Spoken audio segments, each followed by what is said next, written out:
I think where people are most at risk are in their own homes, and people that are dealing with abuse and control and physical and emotional abuse, I should say, and control is that. I mean, that's where the real danger is to people in their own homes. And obviously, we're not all in danger, but I think people, forget that there's so many vulnerable people who are involved in chronic violence and chronic abuse.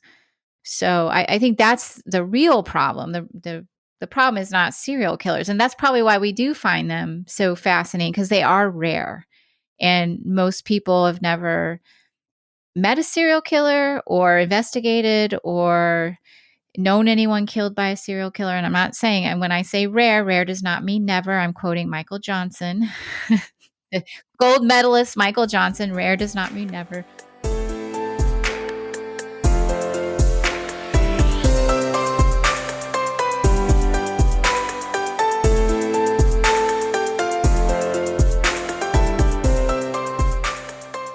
This is the Silver Linings Handbook Podcast. I'm Jayson Blair. That's Julia Cowley, a retired FBI agent and criminal profiler.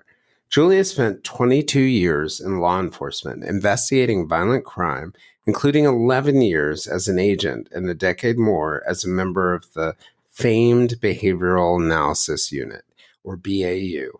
Julia makes no bones about the fact that true crime is what led her toward forensic science and law enforcement. Prior to joining the FBI, Julia was a special agent and forensic scientist with the Tennessee Bureau of Investigation. She has a bachelor's degree in chemistry from the University of Oregon and a master's degree in forensic science from George Washington University. At the BAU, Julia was the lead profiler in the Golden State Killer case and has had other assignments in the FBI, including investigating white-collar crime, public corruptions, civil rights matters, and other topics in the Boston field office. Julia is also the host of her own podcast, The Consult, a true crime podcast that's currently on a hiatus, but will be returning soon. It examines the behavior that occurs before, during, and after the commission of a criminal act. Julia has brought retired FBI profilers together on the show to explore cases they've worked on, from the original Night Stalker who terrorized California in the 1970s and the 1980s before being caught in 2018, and the most frightening serial killer most people have never heard of, Israel Keyes. BAU is a highly competitive part of an already highly competitive agency's investigations and operations section of its critical incident response group. Popularized by television shows like Mindhunter and Criminal Minds, and books and movies like The Silence of the Lambs, the BAU is well known for its study of serial killers, its classification of offenders connected to certain types of crime scenes, and as a part of high-profile investigations like the investigation of the Unabomber, Ted Kaczynski, the investigation of the killing of JonBenet Ramsey, and the murder last year of 4 students at the University of Idaho. We dive into the story of the serial killer Israel Keyes at about the 28-minute mark. But before that, we discuss criminal profiling, solving puzzles, and being driven by the idea of that knock on the door that begins the process of bringing a perpetrator to justice. Why suspects' families are also victims, the reason for our appetite in society for true crime, and Julia's colleagues at the FBI Behavioral Analysis Unit, and one important topic I hope you pay attention to. And that's when it comes to being a victim, what we should really be worried about. We do that through the lens of domestic violence, which is involved in 1 out of every 5 murders in the United States, and 1/3 of all female homicide victims are killed by intimate partners. We also talk about a different type of homicide. The likelihood of being killed by a stranger is much more likely to be by some random person you meet one night. And we do that through the lens of a case Julia followed when she worked for the FBI in Boston, and I was a reporter for the Boston Globe. That's the theory behind the death in the summer of 1996 of Karina Holmer, a Swedish au pair who went out to a bar with her friends near Fenway Park and never came home alive. Today, continuing our series of October Halloween episodes, we're going to turn away from fictional writing to an actual person whose story is also laced with a bit of myth and fiction. Israel Keyes, who was 34 at the time of his death, is a serial killer, bank robber, burglar, arsonist, kidnapper, and rapist who captured the attention of Americans in 2012 after he died of suicide in custody.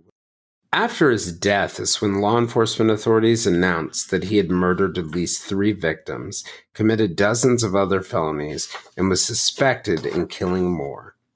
After Keyes was arrested, the FBI took his laptop and his girlfriend's computer, and they found that Keyes had been collecting pictures of missing people in the National Missing and Unidentified Persons System, NamUs. This is run by the United States Department of Justice's Office of Justice Programs, and it was a slick way to look up missing persons without conducting easily detectable Google searches for their names. He did the same thing with online newspapers, using vague search terms about missing people, and then clicking on the articles he was interested in instead of searching. What made Keyes quite different from other serial killers was how he was responsible for killings from Vermont to Alaska, and said he buried kill kits with duct tape, money, and weapons in things like Home Depot buckets across the country. He also said he picked his victims at random. Although there's some strong evidence that suggests not everything Keyes said can be trusted. According to the FBI, authorities recovered 2 kill caches, one in Alaska and one in New York, that contained money, weapons, and items for disposing bodies. Before his death, Keyes indicated that he had killed 18-year-old high school student Samantha Koenig in Anchorage, Alaska, and dismembered her body before traveling to Texas. He also disclosed that less than a year earlier, he had killed 49-year-old Bill Currier and 55-year-old Lorraine Currier in Essex Junction, Vermont. He also claimed to have killed 4 people in Washington state and 1 in New York, although the FBI has never released information about who those people are. But if you go to his Wikipedia page on any given day, you'll see a list of 14 to 25 suspected victims, many of whom authorities have linked to other people. It's not uncommon to hear in a true crime forum, when a suspect can't be identified, something like, well, Israel Keyes must have done it. One podcaster has done 5 seasons of episodes on him, and Maureen Callahan, the columnist and writer, wrote a book, American Predator, that have both caused many a sleepless night. Today, we're going to look at Israel Keyes through the lens of an actual FBI profiler. This episode was inspired by 3 amazing episodes that Julia and her colleagues did on Israel Keyes. Learned a lot about the myths and misconceptions of the supposed supercriminal, the odd mistakes he made that got him caught, how a lot of things that frightened people about Keyes really just had to do with mundane elements of his interests, and we'll also discuss what we should probably really be worried about.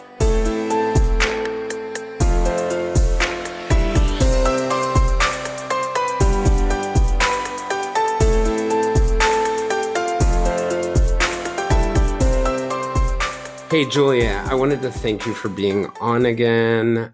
I really enjoyed, and actually my listeners really enjoyed. It's one of 2 of our most popular episodes, the 2 episodes that you came on to talk about what the real life of BAU profiler is like. And I'm really excited that coming soon, possibly in the next few months, your podcast, The Consult, with you and your partners from the BAU will be returning. I was at CrimeCon last week, and I recommended, hey, this is the closest thing to actually being in the room and understanding what profilers do and what they don't do. And so I'm excited that that's coming back. Thank you. Thank you for having me back. And I appreciate all the support that you've given me and our podcast, our little rinky dink podcast. And I appreciate the support of the prosecutors as well, and Jayson Usry, who does Santa Maybe a Criminal podcast. But it's been a huge support and one of the main reasons why we are able to come back and do this. And we'll see what happens. We're really excited about it. Yeah, yeah. And it's a great group of people. Brett and Alice from the prosecutors and Jayson are amazing, amazing people. And also, I mean, I don't think we talked about this before, but the team that you have on the podcast is pretty amazing too. Do you want to say anything about them or? Well, they're some of my best friends. Absolutely. We worked together at the BAU. Susan Kostler Drew and Bob Drew, and they were my mentors in the BAU when I first got there. They'd been there for a long time prior to my arrival. And then one of my other colleagues, Angela Surser, and Angela and I were in the same training class at BAU. We arrived around the same time. And the way that it works is that when they get enough new profilers into the unit, you go through classroom training. It's about 16 weeks. And then you go off to your respective units wherever you're assigned. And then you do more specific work, working with certified profilers, and you're working on real cases with them. And it's about a year and a half process to become certified. So, and Angela has an entirely different expertise. She worked domestic and international terrorism. So she brings a different perspective to our team. But also when we were in training together, we really connected because of our true love of true crime. So she knew all about the cases like I did, and we just became very fast friends, and worked together many years. And we all decided to do this one. Well, I decided, let's do a podcast, and here's what we're going to do. And we're just going to do it like we were at work talking. I was going to ask who came up with the idea. It was definitely my idea. I wanted to do it, but I know that this is something you cannot do alone. You can't really look at a case and do it all by yourself. I mean, you can maybe come up with some ideas, but you really do need to have a team of people with different perspectives who can keep you in check, make sure, am I thinking about this right? Or should I be looking at this in a different way? And it really makes the overall product better when you have that team. And, I was really fortunate, particularly in my unit, to have people like Susan and Bob to work with. And Susan, I knew of her. I didn't really know her that well until we got to BAU, but she was a public corruption agent like I was. And she worked some phenomenal cases. She was just a really good agent. And also back early in her career, she worked cold case homicides in the Washington field office. So I really just had a lot of respect for her work and her background. And some of the people, when I got to the unit, they'd call me Little Kostler. And I thought, well, I don't know if I can, if anyone can have a better nickname for me, I was honored, really. High compliment, right? Yeah. Right. If you think I'm anything like her, then that's, you can't pay me a better compliment. So, and then when we do the show and you've listened to it, it is, sometimes I don't know what we're going to talk about. Some of these cases we've already worked on. Sometimes things come up that we hadn't discussed, and it really is just like sitting in the room and looking at cases and talking about the behavior. And that's kind of how we do it. And then the profile and the observations sort of develop, and then they would be, at BAU finalized into a report. Yeah. And one of the things that I really like about it, you guys did East Area Rapist, Golden State Killer. You did Israel Keys, who we'll be talking about today. But you also did some cases that I think don't necessarily, make the biggest splashes in the world, but really give you an interesting idea of why things like homicide happen. And Mm-hmm. I thought of it, I just think it's a good menu of things, and it's something that's super, that would be, I think it's really smart for anybody who's interested in true crime, criminal justice, the psychology piece of it, which I think that covers everything I'm interested in, to really to check it out. Which, one of the things that you mentioned when we were on the podcast last time was that, your mom had a copy of Helter Skelter and said that you couldn't read it, and as soon as she put it down and finished it, you picked it up. And Mm-hmm. you It's talked true about, story. True story. oh, yeah, I can totally see it. And we talked about Mindhunter. I don't think we talked about like In Cold Blood, Truman Mm. Capote's book, and that was one for me that was really. I mean, it struck me, one, because it's very good writing. It was well reported. Maybe all the facts aren't right, but that's true of any potential reporting. But one of the things that Truman Capote was able to do, and some people believe Harper Lee actually helped him on this, but one of the things he was able to do is really talk a little bit about the motivations and the behaviors that were connected to it. And I remember that being a point for me where I was like, huh, why do people do what they do, when it comes to these things that fit outside of the social norms. And I think a lot of people are really interested in those topics and those areas.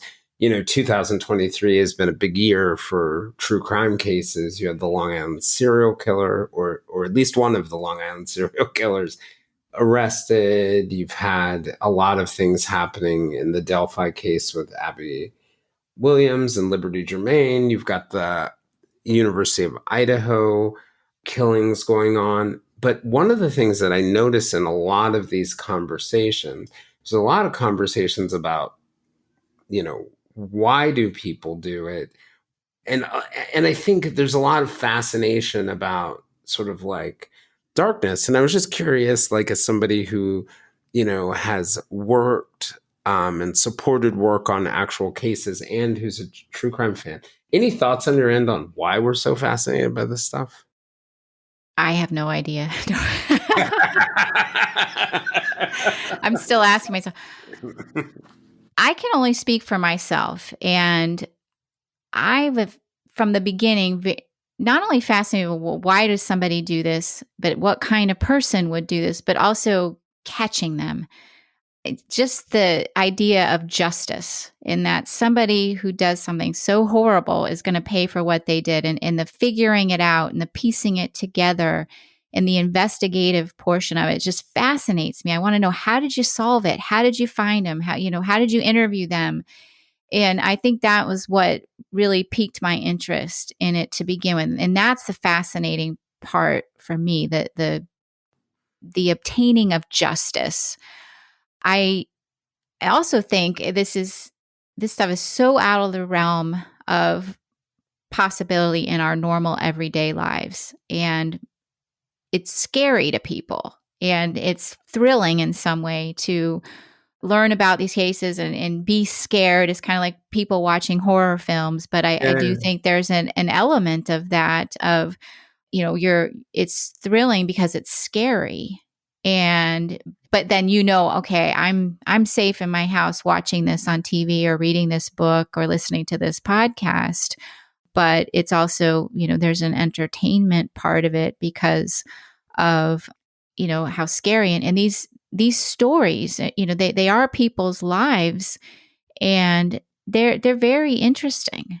And interesting, it's an interesting thing, from, how did this person end up a killer, to finding a victim, to killing them, to detectives coming in and now this case becoming part of their lives. That entire process is extremely fascinating. And And the I, victims too. I mean, we don't often get windows that deep into people's lives. yeah, exactly. And I've always shied away from victim part of it. Obviously, we've talked about victimology. Victimology is extremely important, but as a profiler at BAU, I never interacted with the victims. I didn't interview them. That's what the Mm. police do.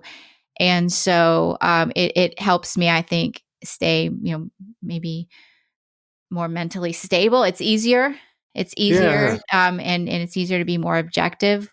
It can be Yeah. very difficult when you're dealing one-on-one with the victim. So, but yeah, and then hearing later, I have heard victims talk and victims' families talk, and not only victims' families, but the perpetrators' families as well, and hearing their perspectives after the fact. And that is fascinating, but it's also, that's the part that when I start to feel really emotional, and I sometimes have to detach from that, because Yeah. it's really hard. It's really sad, and it wouldn't be it would be hard to concentrate and do my job if I was so sad all the time and empathizing too much with the victims all the time. So you just have to step back and look at it through a different kind of less emotional lens. But I remember, it's interesting you said that about the part of the suspects' families as well as the victims' families. Like, two of the hardest things in reporting on crime were, one, spending time with the victims' families, often, right in the aftermath of it. But another really hard time that I think people don't think about is when, you're out there in Brooklyn in the middle of the night and you've got this like mile-long rap sheet of a person in your back pocket that you've gotten from police public information, and you're interviewing the family of the suspect. And you're, inevitably in the beginning, it's like, Johnny was a good boy, blah, blah, blah, blah, blah. And you see them right in front of you, sort of like falling apart into the reality and almost admitting it to themselves. That was like a painful piece of it that people, I think, Mm-hmm. us as journalists don't really expect. So I remember one time we were having an offline conversation about the Karina Holmer case. Oh, yeah. And I think that's probably like the one moment, and we were having the conversation by text message, where I was like, oh, Julia just got emotional about that. And the idea of bringing justice to the when it comes to the cases. Is that something that you think drove you in your work too? Or Yes. yeah. Yes. And maybe this is wrong, but sometimes what really would drive me and the focus, and I think the way that was the healthiest way for me to deal with it, is to focus on getting justice to make the offender pay, as opposed to justice for the victims. Now, certainly that's a big part of it, but I really did have to stay focused on an offender, because again, when you start really thinking about what the victims have gone through and their families, that brings up so much emotion, and how would I feel in that situation? And what if that happened to one of my loved ones, or it happened, it's too much. It's overwhelming. And it's not that I don't address those feelings, but when in doing the work, I tend to stay focused on, boy, that guy's out there somewhere, and I just want to get him so bad. I want, someday that knock on the door, that they have to experience that knock on the door, and you've been caught. Mm-hmm. And I think that's what really drives me, that sort of that idea, of, I don't know if it's justice. I want to say revenge, because it's not revenge, but just this justice. And then after that part's done, then you feel like, wow, I hope in some way that this does help, the victims and the families, and to help them become survivors. Yeah. Yeah, so it Yeah. really, I think what really bothers me just about any case, and there's so many cases out there that remain unsolved. I know that, but because of maybe where I've lived or who I've talked to, or somebody's brought something to my attention, I know more about certain cases. And Mm-hmm. particularly, I know a lot of cases because I was in the Boston division for many, many years. So the cases that were, very prominent in that area, I would read about and learn about, and they became, cases where I'm like, oh, that's the one case I want solved. And oh, no, wait, this is the one case. But I do realize there's so many more cases out there that are like that. You're just waiting, and there's somebody out there that did it, and they need to pay for it one way or Wow. another. Right. Yeah. Because I it's know like, it sounds awful, like but no, I but think it drives me. Like justice drives me, and I yeah, don't like people getting away with things. that's right. So I was a little bit of it's kind of how I was like growing up. It's like, wait, that's not fair. That's wrong, right? Yes, that's You wrong. can't That's do right. that. Hold on, right? Well, So, and that thinking about like that idea of justice, it's really it's interesting because it's like I love the word just doing what's just, right? Like that truly, like to your point about fairness, and I know fairness is so complicated, but what's just in this situation or what's right in this situation? And I, remembering like that particular case, the Karina Holmer one, which was the Swedish au pair who she was like in her early 20s maybe, and yeah, I know it was 1996 because I was an intern for the Boston Globe around this time. I think I was in their Washington bureau that year. I can't remember whether I was in the city or Washington, but it was a big case, and she disappeared near Fenway, and then in the middle of the night. But one of the things I was thinking about from the perspective of an investigator, and I've never asked actually, a cop about this, is like, do you have to detach yourself a little bit in the beginning because your first suspects in those cases are going to be loved ones or people who are close to them? And that's like it's just a weird way to imagine the world because for most of us when something horrible happens, our thoughts are for the victim's family, but if you get caught into that emotion in law enforcement, you may be passing over some leads that have to be absolutely. I drawn mean, down. every time you're talking with someone in some of these cases, you're probably thinking, is this the person and who could have done this? And again, in my role as a profiler, I didn't do those interviews, but I would read them, and I would read them with kind of, am I reading the words of the offender here? And the report written by the police officer or the detective or first responder, or those initial stages, you really are considering any one of these people could be a suspect. And particularly, in a case where you just have someone maybe at lower risk, and they you have to consider that somebody close to them caused them harm. I mean, that's our biggest risk, people that are close to us. Most people are killed by people that Mm, they know, and often they're killed by their loved ones. So yeah. that's what you have to consider when you're starting off in these investigations. Yeah, I didn't even think about that idea that like for a high risk victim, your pool of people is very broad. And for a low risk victim, maybe the initial pool is much closer to them. Right. Yeah, yeah, Yeah. or happenstance or something random, but that's going to be like the 1%. Well, one of the things I wanted to ask you about, I know you guys did several episodes. I can't remember how many episodes on the Israel Keys case. It wasn't the first time I was exposed to it. I had read about it, a number of times. I had, seen TV discussions, read about it on discussion boards, listened to a podcast about it. And one of the things about the Israel Keys case is it may not be the most well-known serial killer case, but among those who follow true crime, he's a total boogeyman, right? Like the super predator who travels across the country burying kill kits and killing people years later.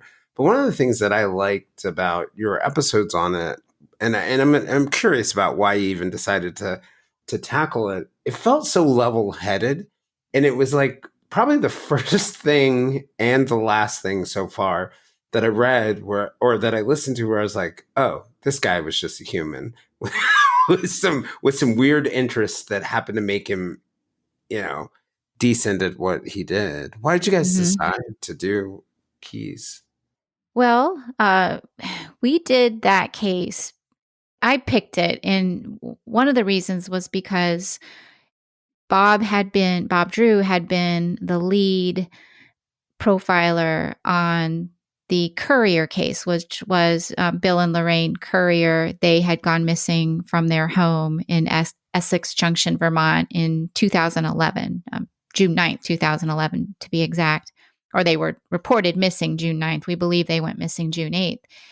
And we worked that case entirely separate, without any knowledge that this could be connected to another case at all. And it was just one of those very bizarre cases. And we went through everything in terms of victimology, and it was a challenge. And these very low risk couple just living their lives, and they just disappear from their home. There was definitely signs that they didn't go willingly. And so and then, a little less than a year later, Samantha Koenig in Anchorage, Alaska, is kidnapped out of the coffee kiosk that she was working in, and the offender jumps in. And we worked that case. That was not assigned to any of us, was assigned to another profiler who's not on the podcast. But we worked it as a unit, as I mentioned earlier, but we worked it together. So we were all on that case, and that was a very different case. And there was no connection made that this case that happened in Vermont could be connected to this case in Alaska. They were so different victimology, different MO, just no idea that they could be connected. And once Israel Keyes was arrested for the murder of Samantha Koenig, and he started confessing, he confesses to this killing in Vermont. And that's when we find out, oh my gosh, they're connected. And did you guys believe it at first? Yeah.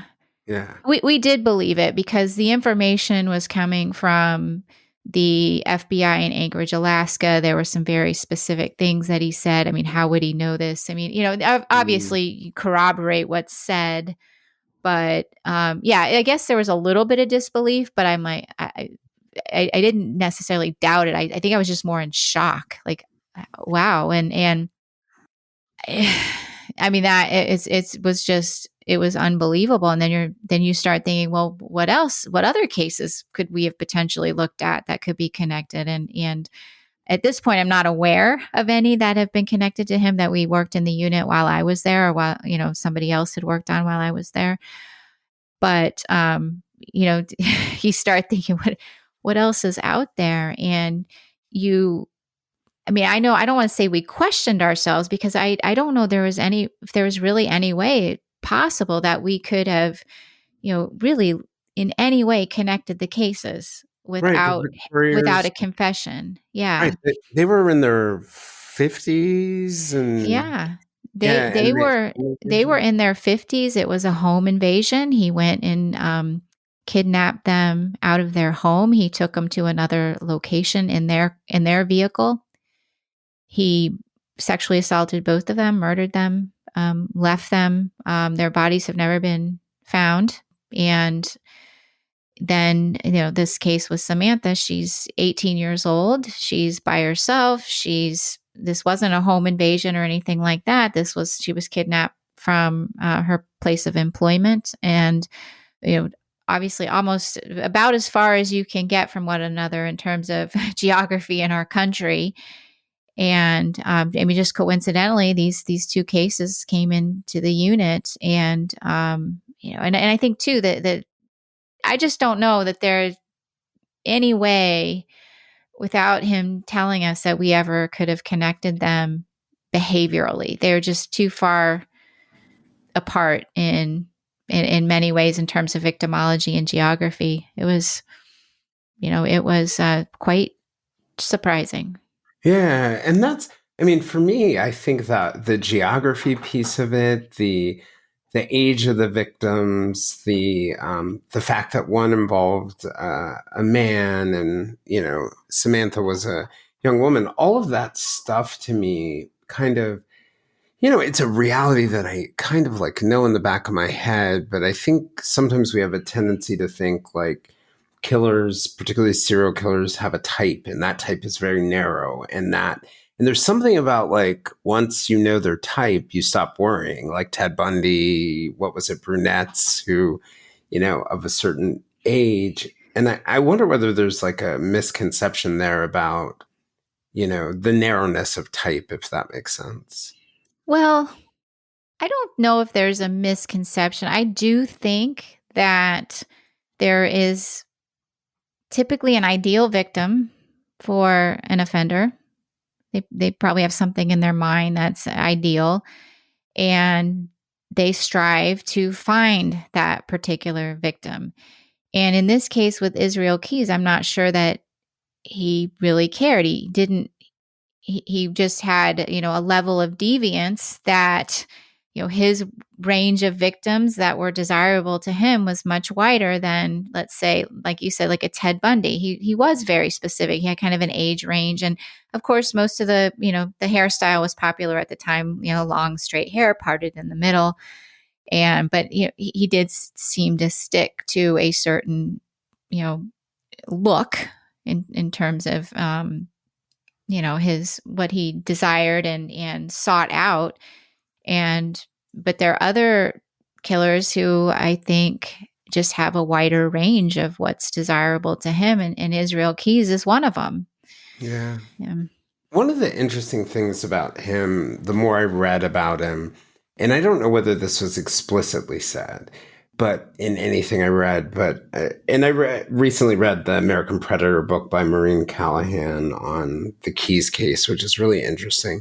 And I don't know how much this exactly was said, but there were two things that when I think of what he was getting out of killing that he really liked, it seems like, and there were probably other things, but one, it certainly seems like he had a bit of a fetish for missing people. They found a bunch of photos of missing people who even some he clearly couldn't have killed. And because, the bodies, like very few outside of Samantha Koenig, who he confessed to hers. I don't think they found bodies for his victims. And then the other thing that stuck out to me was when they described his confession and his time with the couriers and his time with Samantha, there were all these moments where he made them feel like they were gonna live, like smoking a cigarette with them, having a cigar, taking their restraints off, or other things like that, or that this is just a kidnapping and you're gonna get out of it. I also wondered whether the like conning them and that sort of torturing them and making them feel like they were going to get away in that moment where they knew they weren't, whether he was really into that power and control connected to that. And that's what drove him more than the actual victim type. Does that make sense? It absolutely makes sense. I think that is a perfect way that you just described that. That is absolutely part of the power and control, that he can control this because he had the power to let them live or die.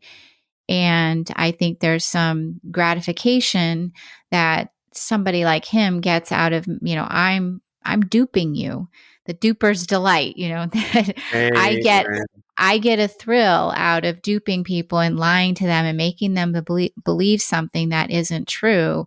And only I can take that away. And, he did describe that he liked to strangle people because he could watch that and he could watch them die that way. And so I really think he really enjoyed stop start. Yeah. Exactly. He didn't want to end it quickly.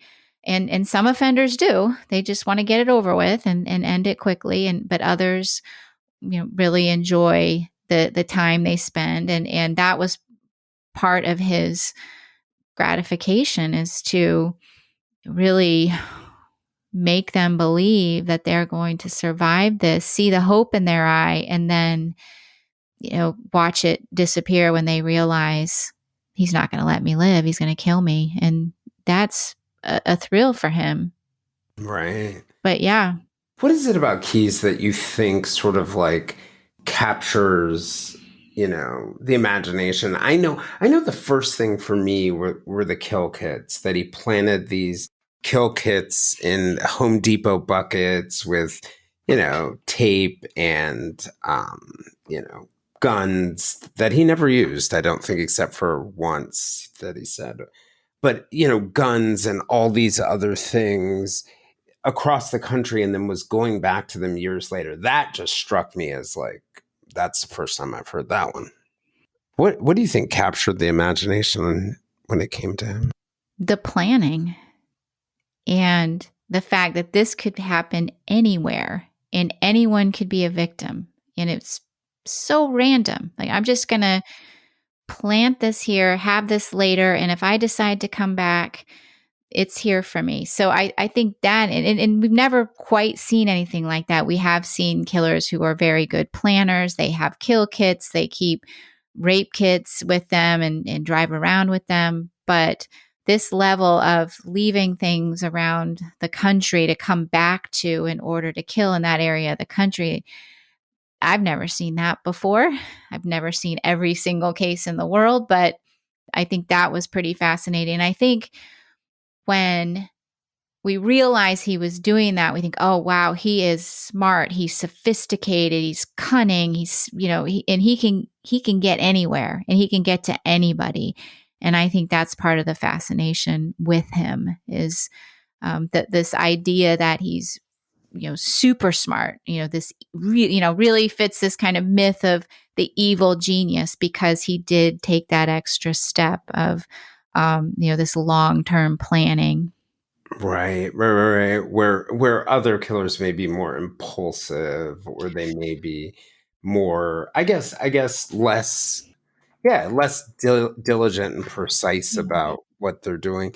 But and the interesting thing about him too is, there are things that he did toward the end that may have seemed impulsive, that probably contributed to him getting caught. It's like he broke some of his rules or his code, but part of me in the back of my head watching his, the last kill was close to his home, which he said he didn't want to do. He used her ATM card. That was it. That's actually another example, the kidnapping and ransom, where I think that having the power over the family, making them think that she's alive. But one of the things that sort of struck me was, and I may be completely wrong, but I was like, as I was reading about Samantha's death and what he was doing afterwards, I was like, you really strike me at like all my clients who go through their self-destructive phase where they're just trying to get themselves caught. And I was like, if this guy, because I had also read that with Keyes, before he was caught in Texas while he was on a trip because of using the ATM card. But he had actually, at least according to what I had read, he had spent some time with his sister around that time. And he had actually cried to her and said, "You don't know how bad a person I am." And I thought to myself at first, like, okay, this is a little weird, right? A guy who's a psychopath, plans and kills people, is breaking down and having this almost like depressed, emotional moment. And I'm not used to, I guess, looking at people who are psychopaths or sadists or those things, that they may get tripped up by some of the same things that we get tripped up by. That's where I would guess I'm going with that. Right. And I guess I used to think that, well, people like him, have no feelings, no emotions, no anything. And I've turned that around. So sometimes I think, and I have seen this in other cases that I have worked on, that maybe they have a lot of emotion and a lot of feeling, and they feel things maybe to the extreme as opposed to not feeling anything. But a lot of that is very self-centered. So it's the focus is on them, but they may feel a lot of emotion, but it really does come back to, oh, how is this impacting me? And I don't know why he broke down and what he was exactly feeling, but he had just done what he had done, and perhaps having some emotion about it or feeling sorry for himself, whatever the emotion was, it wasn't about anything, it was all related to him The and his remorse. needs and his, and but yeah, and I think they're capable of feeling emotion. And I do feel that they can be sensitive, and I don't mean sensitive in a caring way, but just sensitive to what other people do and say, and how they feel they're being treated.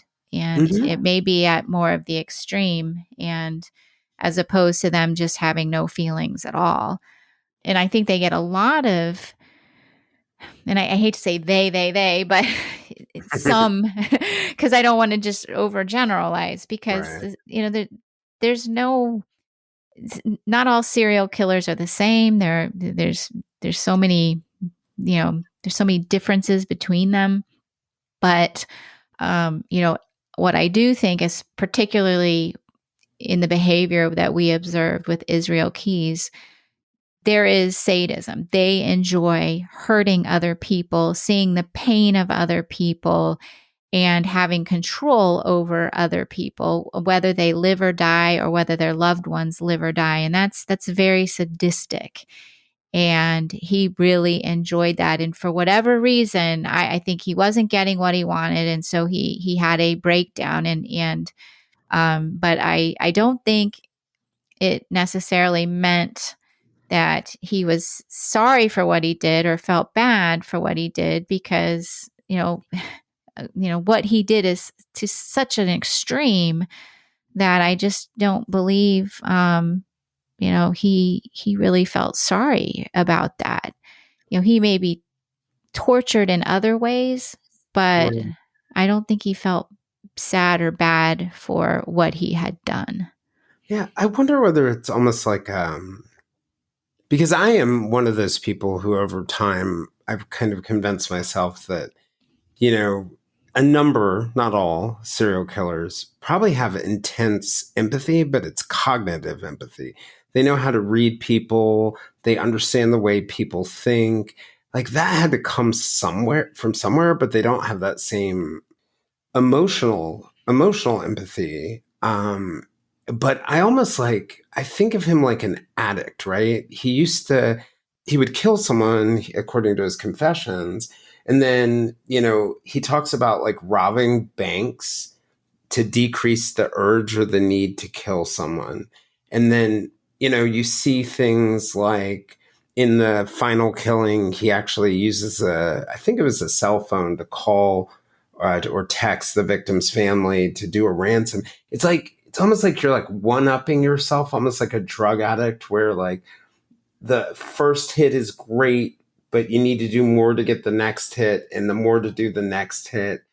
I think of the Long Island serial killer suspect Rex Harriman, and whoever the suspect or whoever the offender was, called the family, and it's that same kind of like torturing people. And I'm wondering whether, for some killers, they have to one up themselves, almost like an addict, to get that same satisfaction from their fantasy. It certainly is thrill seeking behavior. Yeah, I see what you mean by that. Just one upping, and not only one upping, but perhaps also prolonging this. right, This was a good experience, and they want it to continue. They want to prolong it. So, what better way than to torture a victim's family, to prolong the agony? Because who's going to be in the most agony after your victim is dead? Victim's family, victim's loved ones. And so I think it's about that, like prolonging it. And you describe it in a good way. And it's probably a way that the best we can understand it is that he is continuously trying to kind of one up it or continue it. And that's the way he chooses to do it. Now, with Israel Keys, he's very opportunistic too. I mean, you might as well take advantage. You have a debit card, you might as well get something out of it. So I think that's part of it as well. Just the opportunities, like a burglar, goes into a home, and their main motivation is to sexually assault somebody. But while they're there, they might as well steal some things. But right. and so he was a very opportunistic individual, and I think just took advantage of the situation, and it worked well. Oh, I can also continue, by, torturing the family, and that can continue my thrill and my need to, you know, exert my total control over another human being. Yeah, and it's interesting to think of like the, being an opportunist and, being able to sort of like create the spider web and let people fall into it, and how that feels very random, almost like the way an impulsive person would operate. But yeah, it makes me wonder whether really all the planning, and people talk about this in the military, you plan so in the moment you have many options. You can do many different things. Because one of the things that he did after he, according to his confession, after he kidnapped Samantha, was that he went to, was it her house or the boyfriend's house, while she was still kidnapped, and stole the debit card out of the truck. Right. Yeah, those are things that do seem to have that thrill-seeking and opportunistic components to them happening at the same time. Just seems, yeah, a little frightening, like the boogeyman. Mm-hmm. You And never it know. also, I mean, it kind of was, it was his undoing. And for all the planning, and as smart as he thought he was, it really boiled down to he really wasn't as smart as, maybe we give him credit for. He's not dumb.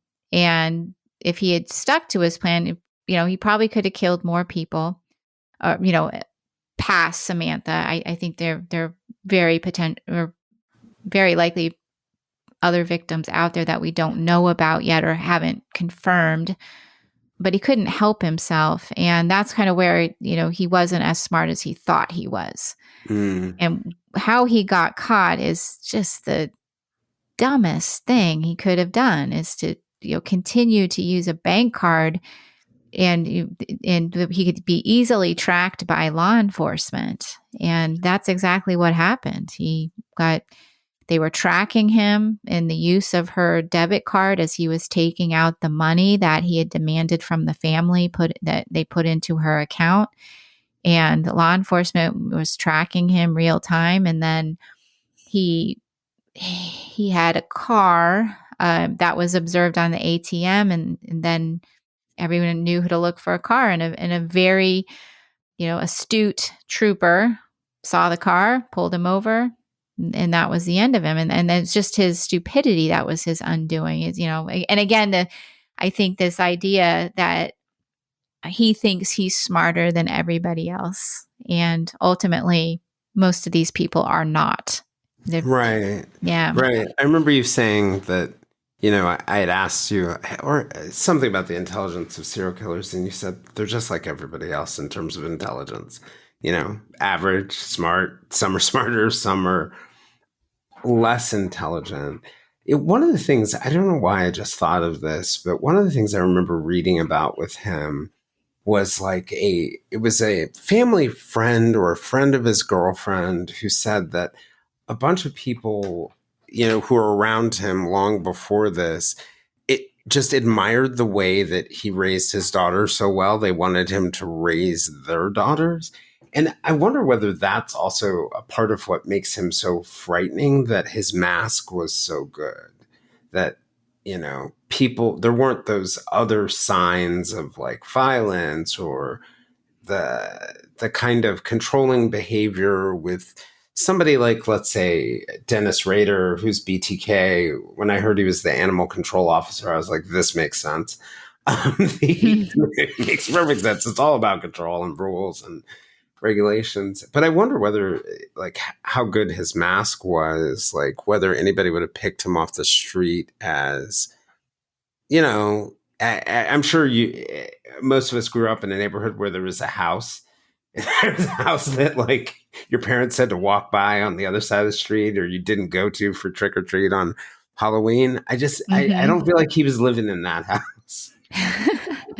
No, and I think that's why I try to avoid the terms like monster and evil, and because that's what we start to picture. And most serial sexual killers really do appear very normal and to other people outside, that don't know them super well. But even to people that are close to them, I mean, nobody thinks that they're necessarily living with a serial killer or living next to a serial killer, and they appear very normal. And that's why I think, saying, oh, they're monster. Yeah, they do very monstrous things, but that's not necessarily what you're looking for. And I do think too that oftentimes, like you pointed out, they observe behavior. They know how to interact with people. They know many times how to get people to trust them. And oftentimes that's how people can be victimized by them, because Right. they are good at that. And yeah, he may have worn a mask, but I also believe, like, at some point, if really good interviewing and investigations, there's going to be something that comes out that, and investigators, I'm sure, probably know this, that there were signs. It's not necessarily signs, oh, we should have known he was a serial killer, but there are signs of this controlling behavior, potentially abusive behavior. I heard, or I've read things written by Carrie Rowson, Yeah. and Dennis she's Rader's daughter. Yeah. Dennis Rader's daughter. I've seen her interviewed, and I've read things that she's written. And kind of the narrative, and when Dennis Rader was arrested, I was early on in my own career, and I was not in the BAU, and the information that was talked about him is that he was very normal. He wasn't abusive. He was just a regular guy, and nobody would know. But as Carrie has told her story, maybe there wasn't physical abuse, but there were problems, and she noticed them, and she was a victim of abuse. And again, not physical abuse. And I think that's she's you know done a lot of growing and reflection, and really worked on coming to grips with what she had to face. But just this idea, no, he wasn't abusive at all. And, did anyone really ask the right questions? I'm not sure that was ever done back then, Mm. and so I think there's so much more you can learn from families if they're willing to talk about that. And again, I don't think if you'd gone back and we, you knew for certain what was going on in that particular household, you wouldn't necessarily say, oh, he's a serial killer. Yeah. But listening to people and reading things from people like Carrie, we can really learn a lot. And I know I have. I've learned a lot, and I wish with time maybe some more people would share their stories so that we can learn. What are we looking for? Why are we so surprised that they're so normal? Are they really normal? Were there any signs? I mean, what was experienced? And I bet every family member of a serial killer, or somebody who's done something horrible, they're going to have different experiences. They're not all going to be the same. Right. But it would really be interesting to start kind of listening to them and piecing that together, because that's stuff we don't really get to hear about very much. And it helps us understand, I think, in a deeper way, some of the motivations and some of the behaviors and some of the signs. There were two things in the Keys story that sort of stuck out. During his interviews, I remember he mentioned this friend, and I think the friend's name we eventually found out was Michael, and he had been in the army with him. And I don't know what the question was, but the essence of the question was like, when you were in the army, was there anybody who kind of like saw you, right? That's Jayson's version of it. And he talked about this one friend that was eventually interviewed, who he was able to share, who didn't react negatively to some of his more, negative or almost sadistic ideas or whatever it was. And because of that guy's acceptance, because it may have been silence, he got a chance to see a little bit more of it. But when Keyes was a kid, I think years later, it came out through interviews with his family, the story of the family. He was a teenager, and the family cat kept on getting into something. and he took the family cat out and tied it like to a tree or something along those lines. It's something like that, but then shot the cat. And that Keys, and I think he said this in the interview as well, told the story in the interview, that once he saw the reaction of people, he knew who not to share those things with. And I wonder, for the people, for the serial killers who start very early doing aberrant behavior, the being able to read who reacts what way to it helps them build a better mask. Does that make sense? Yes, it does make sense. It makes perfect sense. And again, that goes back to what you were saying, being able to read people, understand them, and react appropriately when needed. Because he's testing the boundaries, and that story there, testing what are people going to say, what are people going to do, how are people going to react, and he's looking at them for a reaction, and he learned from that. Right, right. And it gives you remember. So I'm curious, going back to when you guys first got or the connection between the two cases, what is it like for you guys as BAU and people doing investigative support at that moment? Because, in our previous conversation, you talked about the idea that you guys in the BRU are not the ones doing the questioning in the room, but how, once someone like that is identified, how do you guys continue to support the investigation, or do you? How does that? Sometimes, yes, and we would help potentially with crime analyst support, helping to put together timelines, interview suggestions, and doing research. Do we have any cases that fit what somebody may be talking about or confessing to? But yeah, we would stay involved, and certainly we would want as much information about anything that he says and anything that he confesses to, so that we can start kind of building a profile of him specifically. And Right. that could help potentially connect him to other cases, particularly, with him, the timeline is extremely important, and his travels, and piecing that back together. That's not necessarily something that we would, as profilers, do, but we have analysts and that work with, in our field offices and in the BAU that would help put that together and try to build a complete timeline of where he was, when, and trying to determine if there are unsolved cases in those areas or near those areas that could be linked to him. So that's kind of interesting. There's the profile of your kind of unknown subject, and then there's, once you have the subject, the profiling of the actual person that happens.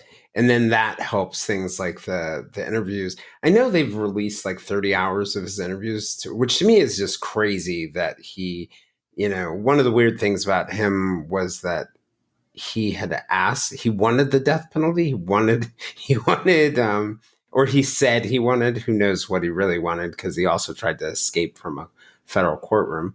But he, and I always, Julia, I wonder, and this is just speculation on my own mind for him and a lot of these guys, that I wonder whether the idea of spending your life in prison and not being able to execute on your fantasies is like something that might be worse than death for them. But are you guys involved in that process? Is there interviewing the people, reacting to what they're saying? Because I'm thinking 30 hours, that's a lot of stuff to pay attention to. And it's got to be really tough on the interrogators to figure out how to react to somebody who's motivated so differently than, let's say, most criminals that they interview. Mm-hmm. We provide guidance for interview strategies and how to react, and how to question them. And he wasn't too difficult because he was pretty willing to talk. The issue with him is deciphering what's true and what's not. Mm. And, you can't really do it right in those moments. There's so much you have to kind of go back and re-listen and what did he say and do a bunch of research and things like that to really try to determine, okay, what's being truthful and what's not. Because you really can't trust it all. I mean, clearly he was truthful about a few things. I'm not sure if he was truthful about everything. I mean, he's going to keep some things to himself. He's going to lie about certain things to, as for his own gratification, and I don't For think the anyone same ever. reason he was deceiving, the families and the victims. Can't imagine. Maybe the Mhm. investigators became the new game for him. Yeah, it probably was somewhat of a game to him. And I'm only going to tell you this much, and then I'm going to keep this to myself. And you're going to have to, if I tell you this, you got to get me a candy bar or whatever. He played a game with them. And ultimately he wasn't going to answer all the questions, and we know that because he decided to take his own life before really providing all the answers, and in some ways leaving more questions, which I think was just sort of his last thrill Yeah, before he took his life. yeah. Yeah, going out with that control and thrill. Did Yeah, you did you guys ever were you involved in looking at his? I call it a suicide note, but I read it and it doesn't really. It sounds more like a manifesto. yeah. But were you guys involved in analyzing that? And I think, did he draw 11 skulls or He something? 12 did. skulls? Yeah. I I think it was 11, and he drew them with his blood, Yeah. and had some sort of note. I forget, it was like we are all one or something. Yeah. Something I don't remember. Don't quote me on that. But insinuating that there are other victims out there, and there very well maybe, but he did leave it as a mystery, and that was all done on purpose. And it was it's very dramatic. It was a very dramatic way to end. And that was on purpose. It was for shock value, I'm sure. And so at the time, we did not analyze his note. Angela has taken a good look at it, and we talk about it on the consult. I didn't really see it either as like a suicide note necessarily, but you're right, it was a manifesto of some sorts. And I guess that that can be considered sort of an end of life gesture, these manifestos that some people write before or when they know they're not going to continue to live.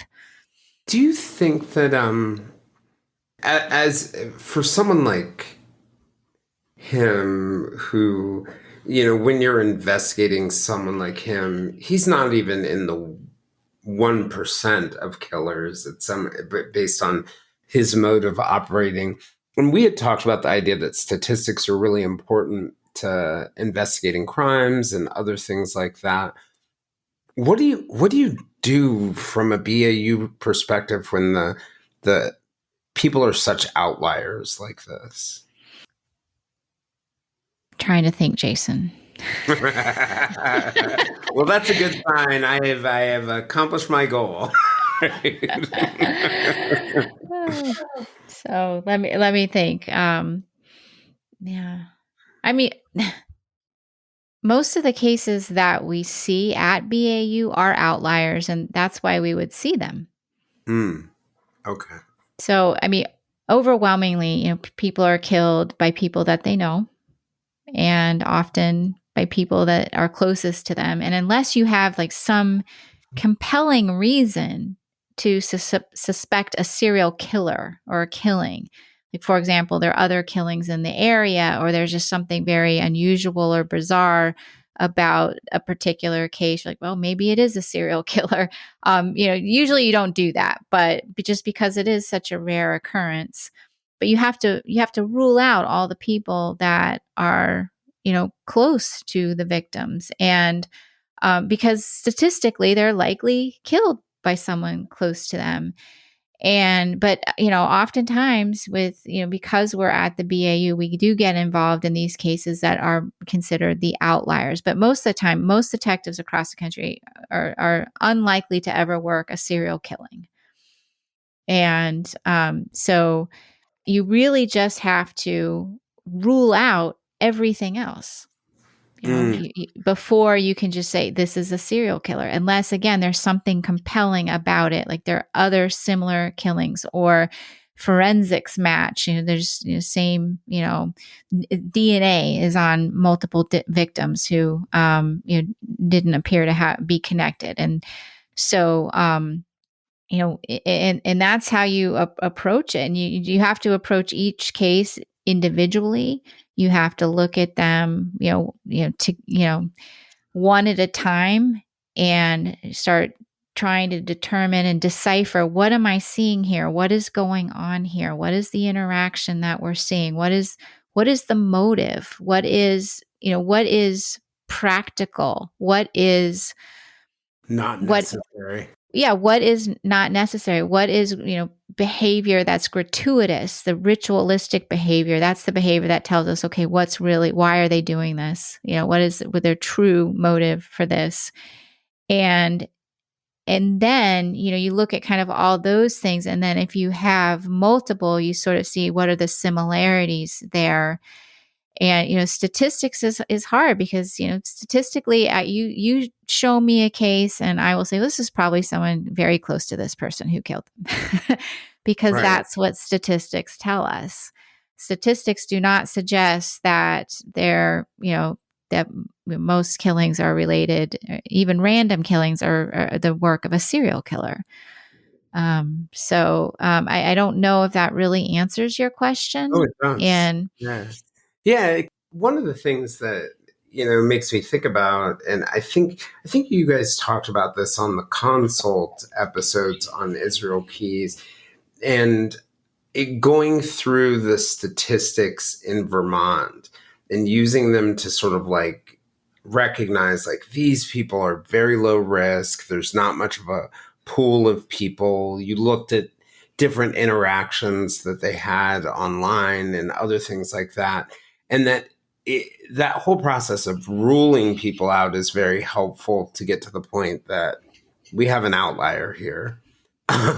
And so maybe we need to approach it in a different way.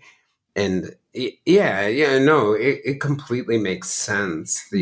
So when you have a case like those two cases, what is the first step to look at the data to determine whether they were high risk or low risk? And well, absolutely. Any case that we get, victimology plays a extremely important part in any assessment. And that's creating a complete picture of a crime victim as best you can.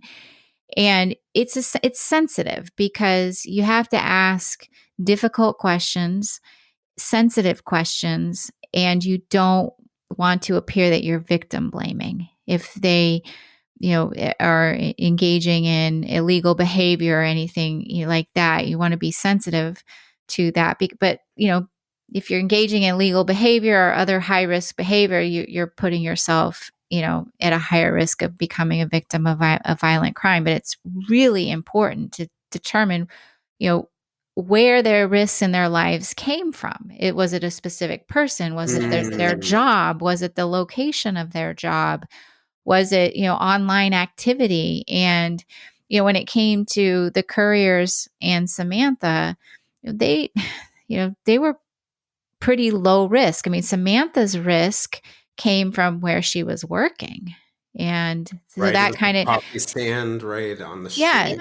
So you have to start thinking, did the offender just happen upon her and knows, that's where he sees her? I mean, that's a high risk place to grab her.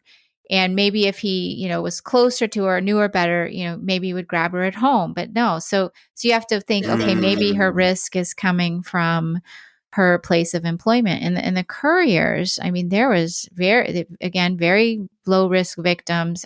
There was some, online activity, but nothing significant. That's the only thing in terms of, potentially meeting somebody online. Not that they were meeting people online, but that's always a risk if you're interacting online, as it is with all of us who are online. I'm not saying that. but there How I just feel about wasn't my Twitter. very high risk behavior to be. Right. I'm like, somebody's gonna get me. I'm gonna send out a tweet and they're gonna be coming for me. Number one risk factor is that he engaged on Twitter. Right. Exactly. Right. Or One of X. the Yeah. right, yes, X Yeah. now, X now. Or Mhm. tweet Xer, I call it. I don't know what I mean, I'm starting to get used to calling it X, I guess, so. One of the things about that with the couriers and Samantha, do we know whether how much in advance he picked the actual victim? I mean, obviously there was pre-planning around, certainly the courier's killing, the kill kit was there years in advance and other things like that. But was it like I've built this spider web and now let me see who falls in it? Or do we know whether he decided days in advance, weeks, months? I think it's very shortly before these, and maybe that was also, you know, in some ways that could be considered high risk, but it could be low risk. If he's not, doing a lot of surveillance or spending a lot of time, he's not going to be noticed. But, again, it could be considered high risk if you haven't planned out who you're going to get because you don't know what you're going to get when you go inside that house. Mm. He planned well in advance to commit these crimes. He did not plan well in advance which victims he was going to choose. Mm. So it was, he laid the groundwork for when he could, eventually do what he wanted to do. But, in terms of like going into the courier's home, I don't think he really knew what he was going to encounter. I mean, he was a very observant individual, and I think he could probably see, okay, there's only one car here, and there's no toys in the yard, or whatever. He could probably get an idea, and it was kind of home. He probably recognized, okay, I kind of, it's not a huge home. I can kind of determine what the layout is. So if I go in, he kind of knew where he was going, even though he hadn't been in the home prior to that. So, I mean, he just put his skills of observation to use. But yeah, there wasn't a lot of pre-planning in the selection of those specific victims. Yeah, I wonder whether that's also part of what creeps people out. Kind of that idea I could be sitting here right now and I could decide to go walk, I don't know, down the street and end up being a victim of Israel Keys, or I could do it 30 minutes later and live a happy life not knowing at all. Like that feeling, that randomness of that last minute selection. I wonder whether that's part of what scares people. And certainly particularly with the couriers, they're just sitting in their home. They didn't even go out. And it's one decision, driving down a road, like, or maybe, I think he had surveilled earlier and then picked the house and then came back. And it's just, what was it? There's something specific just about that house that day. It's like, that's the house. Or, so that is frightening. It's just, you could just be picked for something you have no control over whatsoever. And I don't want to say there's nothing you can do about it, but I think the serial killer, Richard Ramirez, who is known as the Night Stalker, I'm sure I'm not going to get the exact quote right, but I think he was asked, is there anything anyone could have done to prevent being murdered by you? And he, said basically no. When I've set my mind to something, I'm going to do it. And those were not his words exactly. It was a lot creepier, what he said. But I think that's what makes serial killers so scary, is that it's like, no, once I've set my mind to doing this, I'm going to do it. And there's really nothing that you can do to prevent it from happening or to make yourself safe from that. Right. And It's terrifying. Yeah, and we get this comfort from the idea of like, if I don't do this, or if I do this, if I put an alarm, or if I don't go to this neighborhood, or I don't participate in this activity, or I don't look like this, I'll be safe. And I think that's like, it kind of, the idea of a serial killer just shakes our our sense of safety and control, which may be false anyway, but it feels like it throws it off a bit. But I was going to ask you another question since it's October and Halloween month. But I've been thinking about all those things like the sort of myths built on reality, like the razor blades and the Halloween candy, and clap clap, look in the mirror, and, and Candyman's going to come out, and that's a great story, by the way. The real story behind Candyman. Have you ever heard that one? I don't think so, no. But Yeah, I remember hearing scary stories, Halloween. right. Yeah. So the Candyman story was a movie, and I'm going to ignore the recent remake of it, but in the original one, it was it dealt with all these really interesting issues around it. But if you, I think it was like you looked in the mirror and you said Candyman twice or something like that, then Candyman would come out of the mirror and he was this murderer. But it comes from a real story in the Chicago housing projects where there was a woman. I think her name was Ruthie. I cannot remember her last name, but she called 911. She called 911 twice, and she had said they're coming out of the bathrooms, they're coming out of the mirrors. The cops got there, knocked on the door, heard nothing. So they did what, every law enforcement should do in that moment. They left. But eventually, after a while, they found her murdered, and they literally did come through the medicine cabinet because in the building that she was in, there was this space between the apartments, and the only thing that wasn't secured was the medicine cabinet. So that's where the Candyman story comes from. But he's probably not coming for most of us. And there are a bunch Oh of those. my gosh, that is a scary story. Isn't Oh, that I'm not gonna. frightening? That is very frightening. I when I first heard Yeah, it, I said that brings a whole new meaning to medicine cabinet safety. I had no idea. I mean, now you have to wonder, like all these like scary stories, like they probably are based on something that was Uh-huh. true. Yes, at some point, some element of it was true. And I Yeah. think, you know, we think of people like Israel Keys, and I don't think it would be very productive in my life to prepare to make sure I'm never killed by Israel Keys. So I'm curious though, or Candyman, or the razor blades in my candy. Although I still check it since I've been a kid, I still check it. Yeah. But but what do you think we should really be concerned about when it comes to our safety? Like, you know, are there things that, I don't know whether it puts us at risk or what the real, what are the real risks for us as average people when you look at it by the numbers? I think where people are most at risk are in their own homes, and people that are dealing with abuse and control, and physical and emotional abuse, I should say, and control is that. I mean, that's where the real danger is to people in their own homes. And obviously, we're not all in danger, but I think people, forget that there's so many vulnerable people who are involved in chronic violence and chronic abuse.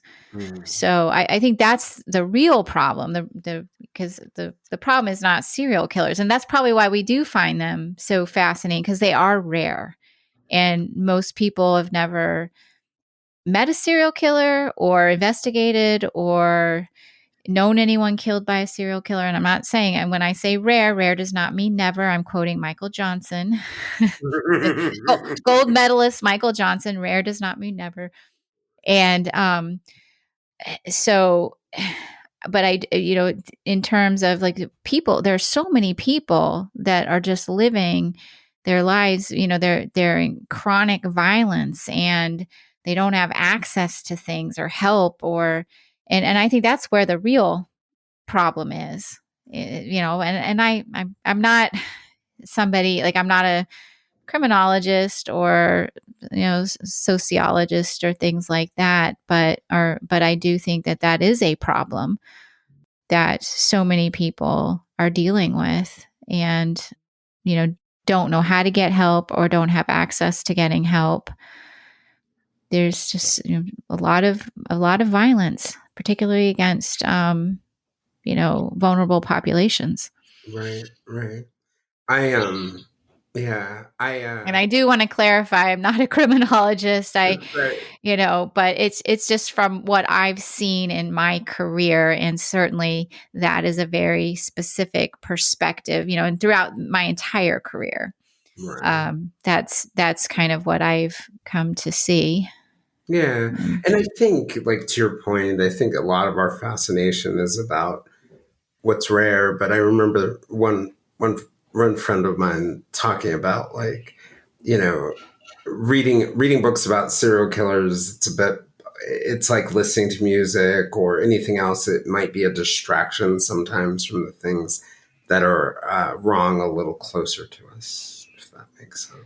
I think it is a distraction. And when I might have shared this story on my first interview, but when I was getting interviewed by a psychologist for my mental health because of the kind of work I do, the psychologist said, well, I had a very Pollyanna-ish view of my life.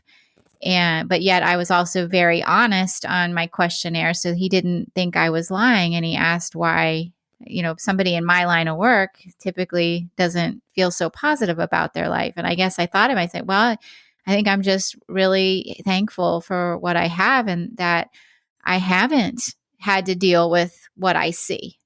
Mm. And I reflect, I think I'm just very thankful. And I'm very thankful that I have the opportunity to be able to work on these cases and somehow help and provide assistance. And, but it is, just watching true crime or reading true crime, I do think it can be an escape for people, and it can make us reflect back on our own lives and be thankful for them as well. I mean, I don't know if I have the answer as to why we're so fascinated, but I think that there are just many different reasons for, many different people.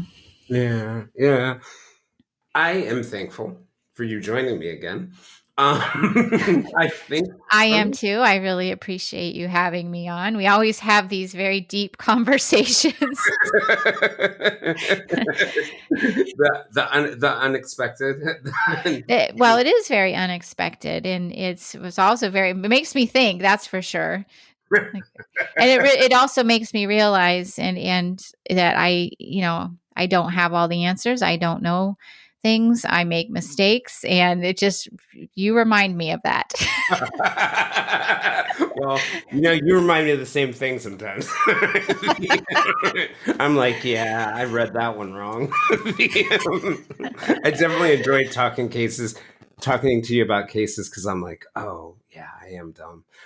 No, oh no. I mean, I think that's what we connect on too. We do like to talk about cases and go back and forth. And I, as you know, I don't have all the answers, and I always admit that. I'm like, I don't know. I have no clue. It really does take like really studying and looking into, and I have a very specific expertise. I'm not a psychologist or anything like that, but you and we have a lot of great discussions and back and forths when we talk about some of these true crime cases, and I really enjoy it. But you do remind me how much I don't know with all your questions. I always say it's easier to be on the question side. So I just want to thank you again for joining, and to see if you want to say anything in closing. I appreciate it. I'm excited about the consult. Beyond just my interest in true crime, I think another element for me that I really appreciate about the work that you guys have done, and I want to say this for you and the whole group of great people you're working together, is it's so honest. It's not sensational. It's so helpful. Like, I think not only are they interesting cases, I think people can actually get good things and learn good things and feel like they're on a solid foundation based on the work you do. But let me turn it over to you if you have anything. Thank you. I appreciate those comments. We really do try hard to be realistic. And if we're not, people would never believe us. They'd be like, oh, they're just making things up or they don't know what they're talking about. So we really do try to be as candid and as honest about this type of work as we can be. So I appreciate those comments. And I think I'm going to leave it on, since we've talked about a serial killer, I'm just going to leave it on the note that to remember, like, not all serial killers are the same. And they're as different as the different people out there and different offenders, and they have different motivations. Now, there are some characteristics that they may have in common and they may share. But I'm going to quote my colleague, Bob Drew. If you've seen one serial killer before, you've seen one serial killer before. This is Jayson Blair, and this is the Silver Linings Handbook. We'll see you all again next week.